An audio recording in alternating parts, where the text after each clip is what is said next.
नमस्कार। आज हम बात करने वाले हैं जेन ज़ी की, यानी वो पीढ़ी जो 1997 से 2012 के बीच पैदा हुई। उन्हें हमारे देश का भविष्य माना जाता है, पर सच तो ये है कि वो एक बहुत ही अजीब से विरोधाभास का सामना कर रहे हैं।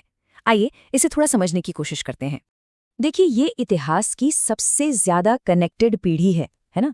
इनके पास ऐसी टेक्नोलॉजी और ऐसे रिसोर्सेज हैं जिनके बारे में पिछली पीढ़ियों ने तो कभी सोचा भी नहीं था। तो फिर सवाल ये उठता है कि ये पीढ़ी सबसे अकेली और परेशान क्यों महसूस कर रही है। चलिए इस पहेली को थोड़ा और गहराई से देखते हैं। ये नंबर देखिए, 58%। ये आंकड़ा सच में चौंकाने वाला है। स्रोत के मुताबिक 58% जेन ज़ी लोगों को लगता है कि उनकी जिंदगी का कोई मकसद या कोई मतलब ही नहीं है। ये सिर्फ एक नंबर नहीं है, ये एक पूरी पीढ़ी के संकट की कहानी बता रहा है। तो आज हम इस पूरे मुद्दे को 5 हिस्सों में समझेंगे। सबसे पहले हम इस मॉडर्न पैराडॉक्स यानी विरोधाभास को देखेंगे। फिर बात करेंगे डोपामाइन इकोनॉमी की। इसके बाद हम देखेंगे कि कैसे लोग एक इको चेंबर में फंस जाते हैं और इस कनेक्शन की असल कीमत क्या चुकानी पड़ रही है। और आखिर में हम पूछेंगे, तो फिर आगे का रास्ता क्या है। तो चलिए शुरू करते हैं हमारे पहले सेक्शन से, एक आधुनिक विरोधाभास। मतलब जेन ज़ी को विरासत में एक ऐसी दुनिया मिली है जहां हर तरह की सहूलियत है, लेकिन फिर भी ये पीढ़ी अंदर से एक गहरे संकट का सामना क्यों कर रही है। अगर हम पिछली सदी को देखें तो जेन ज़ी से पहले कई पीढ़ियां आईं। ग्रेटेस्ट जनरेशन से लेकर मिलेनियल्स तक हर किसी ने एक अलग ही दौर देखा और उनकी चुनौतियां भी बिल्कुल अलग थीं। और फर्क बिल्कुल साफ है। जहां पिछली पीढ़ियों ने वर्ल्ड वॉर, भयानक गरीबी और आज़ादी के लिए संघर्ष जैसी बड़ी मुसीबतें देखीं, वहीं जेन ज़ी को एक आसान लाइफस्टाइल, एडवांस टेक्नोलॉजी और बेशुमार रिसोर्सेज विरासत में मिले। तो सवाल ये उठता है कि क्या ये आसानी ही एक नई तरह की मुश्किल बन गई है। इस विरोधाभास का एक बहुत बड़ा कारण हमें हमारे दूसरे सेक्शन में मिलता है, डोपामाइन इकोनॉमी। चलिए समझते हैं कि ये सोशल मीडिया हमारे दिमाग को असल में कैसे बदल रहा है। 4 से 6 घंटे एक औसत जेनजी यूजर हर दिन सोशल मीडिया पर इतना वक्त बिताता है, और जब से रील्स जैसा शॉर्ट फॉर्म कंटेंट आया है, ये संख्या तो बस बढ़ती ही जा रही है। तो ये काम कैसे करता है? इसका डिजाइन बहुत ही चालाकी से बनाया गया है। आप ऐप खोलते हैं, एल्गोरिदम आपको तुरंत एक हिट देता है, कोई मजेदार वीडियो या एक लाइक। आपके दिमाग को डोपामाइन का एक छोटा सा इनाम मिलता है और आप बस स्क्रॉल करते रहते हैं। ये एक ऐसा चक्र है जो कभी खत्म ही नहीं होता।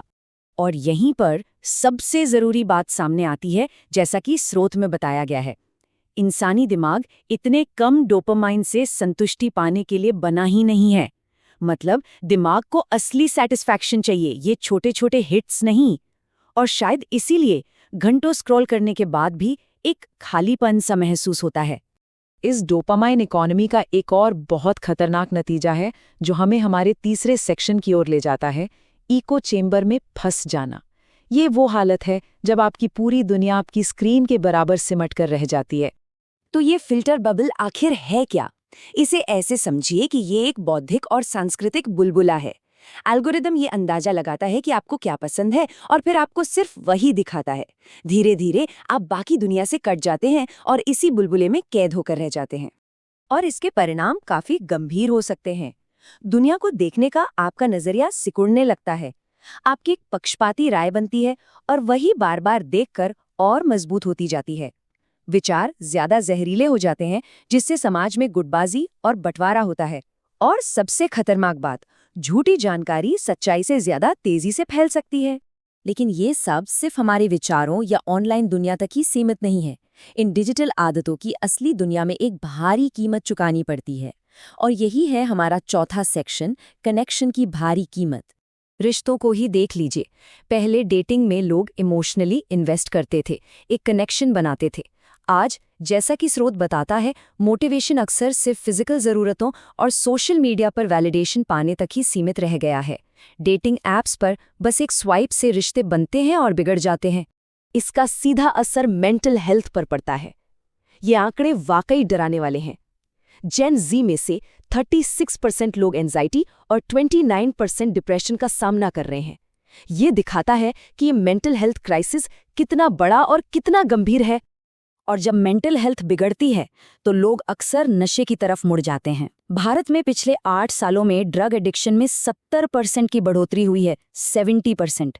वहीं अमेरिका में 2010 से 2021 के बीच ओपियोइड से होने वाली टीनेजर्स की मौतें 4 गुना बढ़ गईं। एक ग्लोबल संकट बन चुका है। तो ये सब जानने के बाद हम पहुंचते हैं अपने आखिरी और सबसे ज़रूरी सवाल पर। आखिर आगे का रास्ता क्या है? ये एक ऐसी पीढ़ी है जो आज एक चौराहे पर खड़ी है। देखिए, ये एक सीधी सी बात है।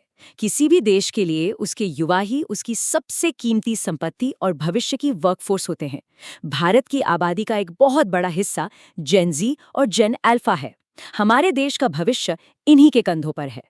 और यहीं पर हम एक बहुत ज़रूरी सवाल पर आके रुक जाते हैं। किसी भी राष्ट्र की सबसे कीमती संपत्ति उसके युवा होते हैं। पर क्या होगा अगर वो संपत्ति ही टूट जाए? ये एक ऐसा सवाल है जिस पर हम सबको सोचने की ज़रूरत है।